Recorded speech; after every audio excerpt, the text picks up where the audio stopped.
এই মুকুটের ডিজাইনটা ইতিহাসের 100 বছরের পুরনো, আর সেটা আমি ঘরে বসে মেক করলাম আমার মতো করে। আজকে আমি এমনই একটা জুয়েলারি রিক্রিয়েট করতে যাচ্ছি যেটা দেখে পুরো ইন্টারনেট অবাক হয়ে গিয়েছিল। আচ্ছা, তোমরা কি জানো মেট গালা 2026 এ ঈশা আম্বানি ড্রেসের এই যে জুয়েলারিটা ছিল, এইটা কিন্তু ভারতের এক নিজামের মুকুট থেকে নেয়া। আজ আমি সেটাই নিজের স্টাইলে হাতে তৈরি করে তোমাদেরকে দেখাচ্ছি। ভাই, এই ডিজাইনটা আমি যখন প্রথম দেখি, সত্যি বলছি আমি চোখই সরাতে পারিনি, বলতে পারো তখনই মাইন্ডসেট করে ফেলেছিলাম যে এইটা আমার রিক্রিয়েট করতে হবে। সব থেকে ইন্টারেস্টিং পার্ট কি জানো, যেহেতু এই ডিজাইনটা ভারতের এক নিজামের মুকুট থেকে না, তার মানে বলতে পারো এটা শুধু ফ্যাশন না, বরং এটা ঐতিহাসিকও বটে। দেখো না কি হয়েছে, কয়দিন আগেই এই সব ম্যাটেরিয়ালস গুলো আমি কিনে নিয়ে আসি, বাট তখনও জানতাম না এই ম্যাটেরিয়ালস গুলো দিয়েই আমি ঈশা আম্বানির এই জুয়েলারি পার্টটা মেক করে ফেলবো। আচ্ছা, তোমাদের মাথায় এই কোশ্চেনটাও আসতে পারে যে আপু সবই ঠিক আছে, বাট তুমি প্লাস্টিকের বক্স কেন ইউজ করেছো? এই যে লম্বা ডিজাইনটা তোমরা দেখতে পাচ্ছ, এইটার জন্যই মেইনলি আমি প্লাস্টিকের বক্স ইউজ করেছি। এখন দেখো,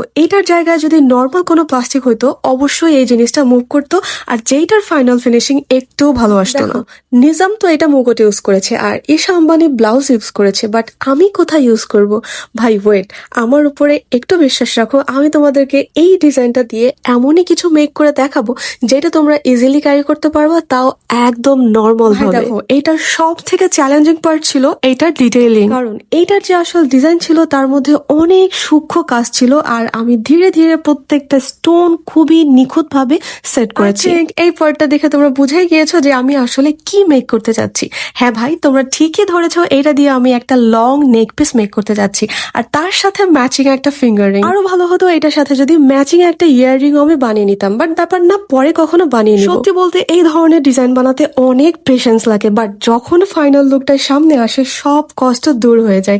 আর তোমরা দেখো, ফাইনালি আমার জুয়েলারি সেটটা রেডি হয়ে গিয়েছে। আমার কাছে তো অস্থির রকমের ভালো লেগেছে।